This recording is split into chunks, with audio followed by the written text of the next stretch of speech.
पिछले वर्ष जब ये दोनों टीमें आपस में टकराई तो एक सितारे का जन्म हुआ जिसकी चमक सूर्य के समान है। नाम वैभव सूर्यवंशी। हम बात कर रहे हैं गुजरात टाइटंस और राजस्थान रॉयल्स की, जिनका मुकाबला आज शाम को अहमदाबाद में होने जा रहा है। जहां गुजरात टाइटंस अपना पहला मैच हार कर इस मुकाबले में आएगी, वहीं राजस्थान रॉयल्स ने अपना पहला मुकाबला चेन्नई सुपर किंग्स के साथ बहुत ही आराम से जीत लिया था। दोनों की आपस में तुलना करें तो गुजरात टाइटंस का मजबूत पक्ष है उनके टॉप 3 बल्लेबाज साई सुदर्शन, शुभमन गिल और जॉस बटलर। साई सुदर्शन और शुभमन गिल के बहुत ही कॉम्पैक्ट प्लेयर हैं, बहुत रिस्क फ्री बैटिंग दोनों करते हैं। पिछले सीजन इन्होंने 900 से ज़्यादा रन बनाए हैं एज पेयर और 160 स्ट्राइक रेट से। तो आप देख सकते हैं कि ऐसा नहीं है कि धीमे खेल के और टाइम लेकर वो रन बैटिंग कर रहे हैं। तेज बैटिंग करते हैं लेकिन कंसिस्टेंट है और बड़ा स्कोर करते हैं दोनों के बल्लेबाज, जिससे कि लगभग हर मैच में ये इंश्योर होता है कि उनकी स्टार्ट जो है वो बहुत शानदार रहे। और उसके बाद आते हैं जॉस बटलर। उनका भी कुछ खेलने का तरीका ऐसा ही है कि स्टार्टिंग में थोड़ा सा समय लेते हैं, वो आते ही आक्रामक रुख नहीं अपनाते हैं, लेकिन एक बार सेट हो जाए तो फिर वो थोड़े अनऑर्थोडॉक्स शॉट्स भी खेल सकते हैं और रन रेट को बहुत तेजी से आगे बढ़ा सकते हैं। तो ये टॉप 3 जो है वो पिछले सीजन गुजरात टाइटंस का सबसे मजबूत पक्ष थे और इस वजह से मिडिल ऑर्डर है वो उतना टेस्ट हुआ नहीं था। और इस बार भी दारोमदार जो है इन टॉप 3 बल्लेबाजों पर ही होगा। हालांकि मिडिल ऑर्डर में उनके पास अच्छे खिलाड़ी हैं, ग्लेन फिलिप्स हैं, सुंदर, शाहरुख खान, राहुल तेवतिया, 7 नंबर तक जो है अच्छी बल्लेबाजी है। लेकिन वो बल्लेबाजी की बैटिंग आती ही बहुत कम है। जो टॉप 3 है वो अधिकांश जो पारी है वो टॉप 3 बल्लेबाजी खेल जाते हैं और तेवतिया या शाहरुख खान की बैटिंग बहुत कम आ पाती है और उन्हें जो अपनी टैलेंट है या अपना जो कंट्रीब्यूशन है वो दिखाने का मौका जो है उतना मिलता नहीं है। और जब मिलता है तो वो छोटी पारियां ज़रूर खेलते हैं पर एक बड़ी या इफेक्टिव पारी खेलने का बहुत ज़्यादा मौका उनको मिलता नहीं है। तो ऐसे में अगर कभी टॉप 3 बल्लेबाज जल्दी विकेट अपना खो दे तो दबाव मिडिल ऑर्डर पर पड़ जाता है, जो कि एक अच्छा मिडिल ऑर्डर है लेकिन टेस्टेड मिडिल ऑर्डर नहीं है। बॉलिंग की बात करें गुजरात टाइटंस की तो बॉलिंग सॉर्टेड लगती है। उनके पास राशिद खान जैसा स्पिनर है। हालांकि राशिद खान की करंट फॉर्म जो है वो थोड़ी चिंता का विषय ज़रूर रहेगा गुजरात टाइटंस के लिए। मोहम्मद सिराज, कगिसो रबाडा, अशोक शर्मा के रूप में एक तेज गेंदबाज और इस सीज़न उन्होंने लिया है, जो कि पिछले मैच में अच्छी गेंदबाजी की है और तेज़ गेंदबाजी की।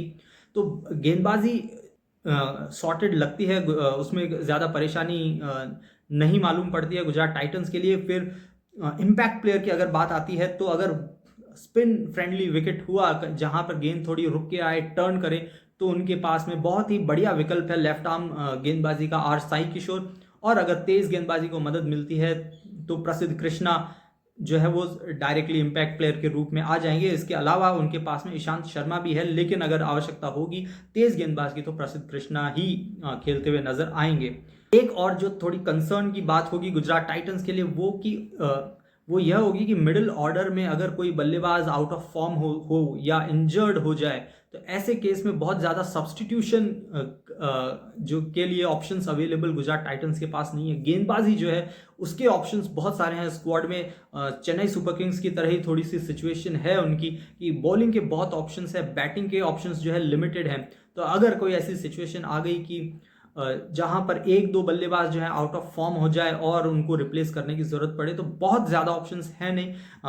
कुमार कुशाग्र के रूप में एक बल्लेबाज जरूर है, वो जेसन होल्डर के रूप में भी एक गेंदबाज है। कगिसो रबाडा जेसन होल्डर के बीच में उनमें थोड़ा सा टसल रह सकता है कि किसको ले। हालांकि बहुत मुश्किल डिसीजन होगा नहीं, क्योंकि बैटिंग ऑर्डर जो है वो काफ़ी गहराई है बैटिंग ऑर्डर में। तो जेसन होल्डर की तरफ नहीं जाके कगिसो रबाडा की तरफ ही जाएंगे, जिससे कि गेंदबाजी ज़्यादा मजबूत हो। और राजस्थान रॉयल्स के देखें तो उनका ओपनिंग पेयर जो है थोड़ा सा कॉन्ट्रास्ट लगता है गुजरात टाइटंस के मुकाबले। जायसवाल और सूर्यवंशी बहुत ही एक्सप्लोसिव बल्लेबाज हैं दोनों के दोनों। हालांकि जब सूर्यवंशी जो है बहुत अल्ट्रा एक्सप्लोसिव अवतार में चले जाते हैं, उस गियर में बैटिंग करते हैं। तो यशस्वी जायसवाल से हमने देखा है कि थोड़ी सी मैच्योर्ड पारी वो खेलते हैं और समय लिया, जैसे पिछले चेन्नई के खिलाफ मैच में जहां टारगेट भी ज़्यादा नहीं था और वैभव सूर्यवंशी एक छोर से बाउंड्रीज हिट कर रहे थे, तो जायसवाल ने बिना रिस्क लेते हुए जो है सूर्यवंशी को स्ट्राइक दी, ज़्यादा जोखिम उठाया नहीं। जहां एक दो बॉल बीच में लूज बॉलें मिली वहां पे उन्हें बाउंड्री भी लगाई, और ये उनकी परिपक्वता को दर्शाता है कि मैच की कंडीशन के हिसाब से वो अपने आप को ढाल रहे हैं।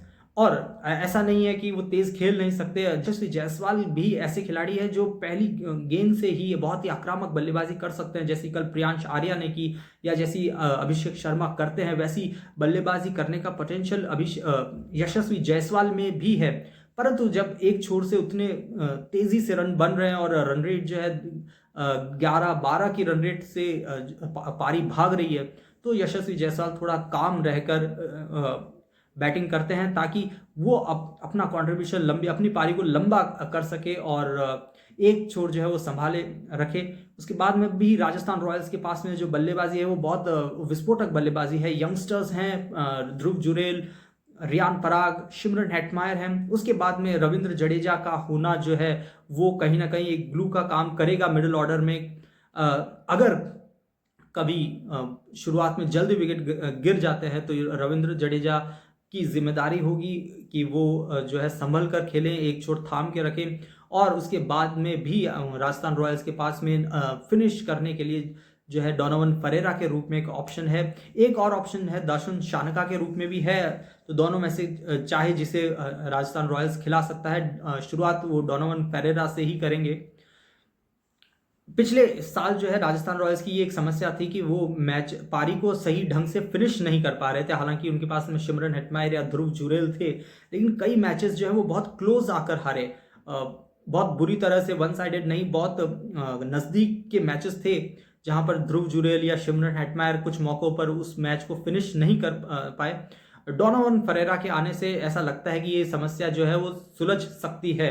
जब भी मौका आएगा तब देखते हैं कि डोनोवन फरेरा किस तरह की बल्लेबाजी करते हैं। और प्लस पॉइंट है कि वो ऑफ स्पिन भी कर सकते हैं, जो पिछले साल काम रियान पराग जो है पार्ट टाइम गेंदबाजी करके और एक ऑप्शन दे रहे थे, वो काम अब डोनोवन फरेरा कर सकते हैं। हालांकि इसकी आवश्यकता पड़ेगी नहीं, क्योंकि उसके अलावा भी राजस्थान रॉयल्स के पास में अब 6 विकल्प होंगे गेंदबाजी के। रविंद्र जडेजा के आने से एक और बॉलिंग का ऑप्शन उनको मिल जाता है। जोफ्रा आर्चर, नांद्रे बर्गर पिछले मैच की जो परफॉर्मेंस है उसको दोहराने का प्रयास करेंगे। तेज गति से गेंदबाजी करते हैं दोनों ही, और बाउंसर्स का अच्छा प्रयोग करते हैं दोनों, जोफ्रा आर्चर और नांद्रे बर्गर। साथ नांद्रे बर्गर जो है गेंद को आगे रखकर और मूवमेंट का भी जो है सहारा लेते हैं। इसके अलावा संदीप शर्मा जो है वो हमें पारी के अंत में गेंदबाजी करते हुए नजर आएंगे और बहुत बढ़िया डेप्थ के बॉलर हैं। नांद्रे बर्गर के आने से ये हुआ कि जोफ्रा आर्चर पर और संदीप शर्मा पर पावर प्ले में जो गेंदबाजी करने का एक दबाव था या जो उनको ज़्यादा ओवर वहाँ करने पड़ते थे, उससे थोड़ी सी मुक्ति मिलेगी, जिससे कि वो अपना बेस्ट जो है वो पारी के अंत में डेथ ओवर्स में उनके ओवर बचा के रखे जा सके और वहाँ पर वो ओपोजिशन टीम के जो बल्लेबाज हैं उनको कंट्रोल में कर सके। और स्पिन के रूप में रवि बिश्नोई के आने से काफ़ी मजबूती मिली है। रवि बिश्नोई और रविंद्र जडेजा मौजूद होंगे, स्पिन की कमान संभालेंगे। और रियान पराग जो है पार्ट टाइम स्पिन कर सकते हैं, लेकिन इस साल शायद हम उनको उतनी गेंदबाजी करते हुए नहीं देखे जितनी हमने पिछले साल देखी थी। और अगर कभी ऐसा लगता है कि स्पिन फ्रेंडली विकेट है तो उनके पास विघ्नेश पुथुर जो लेफ्ट आर्म रिस्ट स्पिनर हैं वो भी अवेलेबल है, मगर जिस तरह का पिच है उसको देखते हुए ऐसा लगता नहीं है कि एक और एक्स्ट्रा स्पिनर के साथ राजस्थान रॉयल्स जाएगा। पिछले मैच में ब्रिजेश शर्मा का जो डेब्यू हुआ था वही कंटिन्यू करते हुए नजर आएंगे। उसके अलावा भी तुषार देशपांडे को कुलदीप सेन के रूप में और अतिरिक्त तेज गेंदबाज हैं। तो राजस्थान रॉयल्स के जो स्पॉट्स हैं इस बार कवर्ड है, कहीं पे वीक पॉइंट लगता नहीं है। बस जो खिलाड़ी है जिनको जो रोल असाइन किया गया उन्हें वो रोल बखूबी निभाना है।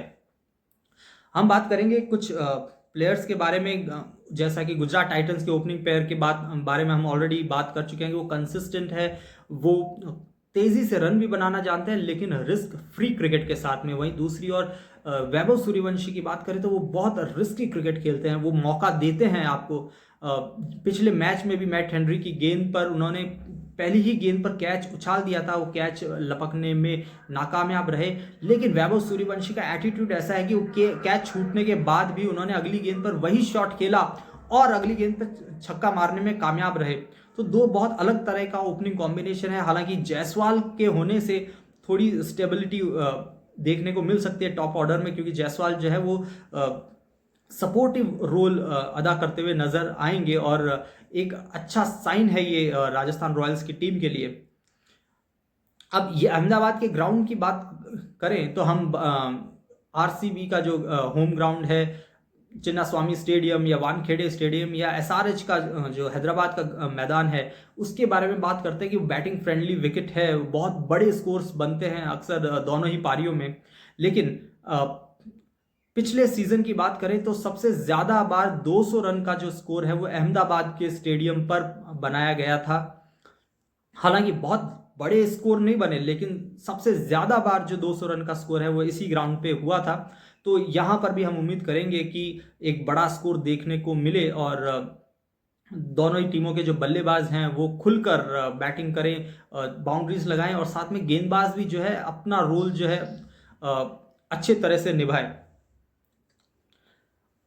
और एक और बात की, जो जायसवाल और वैभव सूर्यवंशी का ओपनिंग पेयर है वो आईपीएल में सबसे तेज या सबसे कम गेंदों में जो है 500 रन की पार्टनरशिप पूरी करने से महज 3 रन दूर है। 497 रन उनके हो चुके हैं 246 गेंदों में, और 3 रन और बनाते हैं तो सबसे तेज गति से 500 रन बनाने वाला पेयर बन जाएगा। आप कमेंट करके बताइए कि सबसे तेज गति से 500 रन बनाने वाला इंडियन पेयर अभी कौन है जिसको आज जायसवाल और सूर्यवंशी पीछे छोड़ेंगे। 309 गेंदों पर उन्होंने 500 रन की पार्टनरशिप्स पूरी करी थी। कौन सा पेयर है वो आप कमेंट करके हमें बताएं।